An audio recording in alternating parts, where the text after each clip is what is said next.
This past summer, I rode a Spanish high-speed train operator called Wigo España from Barcelona to Madrid. Using TGV train sets, the company offers a budget-friendly journey between Spain's biggest cities, often for a fraction of the cost of a traditional operator. My ticket was about 20 euros, while a competitive AVE train would have likely cost at least 70. This was a clear bargain for a 2.5-hour trip that would have been 6 hours on a bus. There were a few catches, naturally. Wi-Fi and baggage space cost extra, and trains only run a few times a day at off-peak times. But all in all, it was worth it.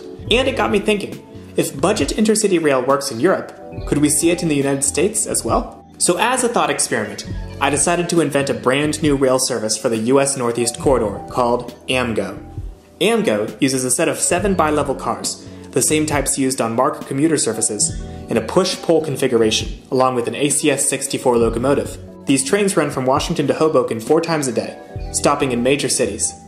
Wait a second, why Hoboken? Well, the current Hudson River tunnels are already pretty packed, and by avoiding the urban core of New York, we could in theory save a bit of money.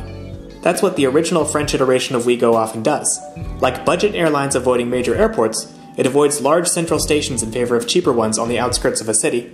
The experience on board Amgo would be similar to a bi-level commuter train, just with fewer stops.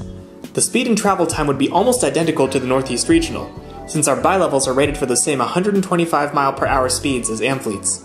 That leads to just shy of 3.5 hours journey between the terminal cities. So if that's the case, how much would it cost to ride Amgo? Well, when I wrote this script on November 11th, a Northeast Regional on Monday, December 12th, from Washington to Boston was going for $82.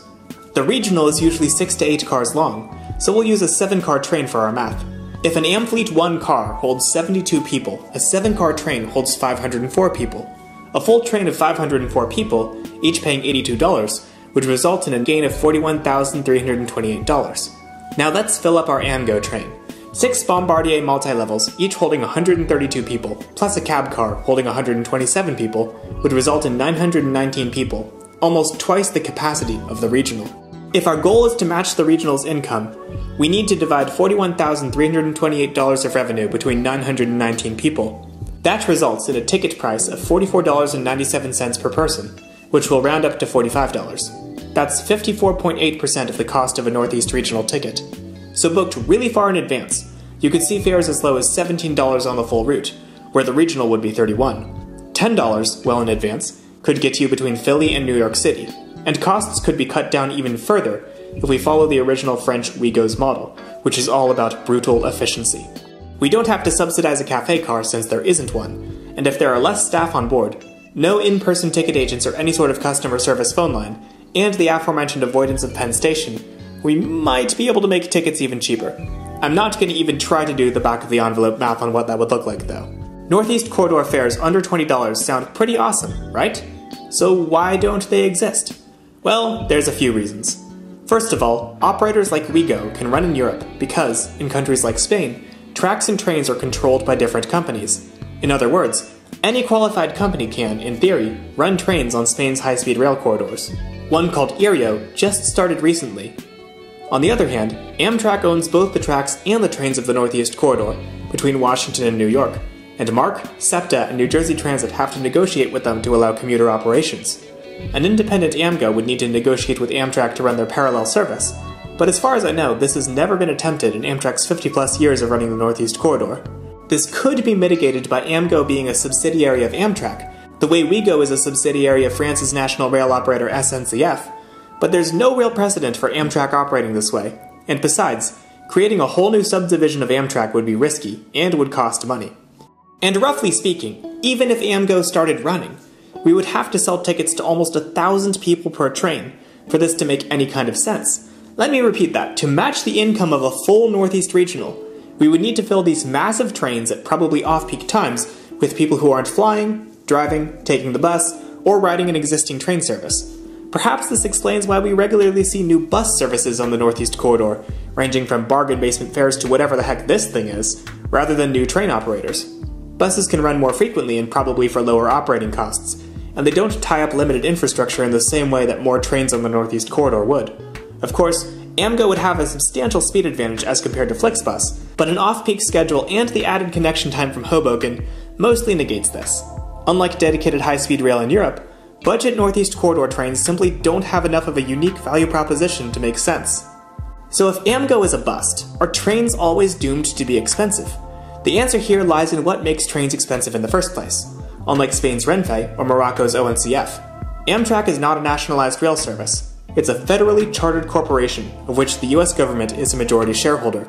It's not required to make a profit, but it's encouraged to do so, and its long-distance services are partially funded by additional costs added to popular trains, such as the Northeast Regional, meaning passengers are essentially paying for other passengers' tickets off the corridor. To make trains more affordable in the Northeast, more government subsidy to the corridor and the national rail network would probably need to be provided. And given that this is America, who knows if that will ever happen? Another possibility for making trains cheaper is to simply rethink how we do commuter rail. Back in the day, Amtrak operated a regional commuter train called the Chesapeake between Philadelphia and Washington, D.C., serving much the same demographic and stations as the SEPTA Wilmington-Newark line and the Mark Penn line. While this allowed shorter trips from the suburbs into urban cores, it also created an alternative for intercity travel that, if priced similar to today's commuter trains, would be competitive against the likes of Flixbus. Philadelphia to New York trips are possible even today on SEPTA and NJT, but they currently require an awkward layover in Trenton. In other words, rather than trying to create a new budget rail service, it might be better to stop thinking of commuter rail as just a vehicle to get people from the suburbs into the city. Instead, with a little lengthening in funding plus perhaps some regulatory changes, it could become affordable localized intercity rail as well. But what do you think? Do you think Amgo should be given a chance? Would you ride it if it existed? Should Amtrak or commuter operators do something different? Let me know in the comments below, and be sure to subscribe for more transit-related nonsense. Hello everyone! Hope everyone is having an awesome day. I'm just here to announce that in a couple weeks I will be doing another Q&A, so drop your questions in the comments below. I'm also going to be doing my first ever subscriber meetup in Washington, D.C. on December 26th. We will be riding the entire Metro Silver Line from downtown Largo to Ashburn on the morning of the 26th, and then kind of doubling back and exploring some cool sites. Hope to see you there. If you are interested in attending, there is a form in the description. Take care.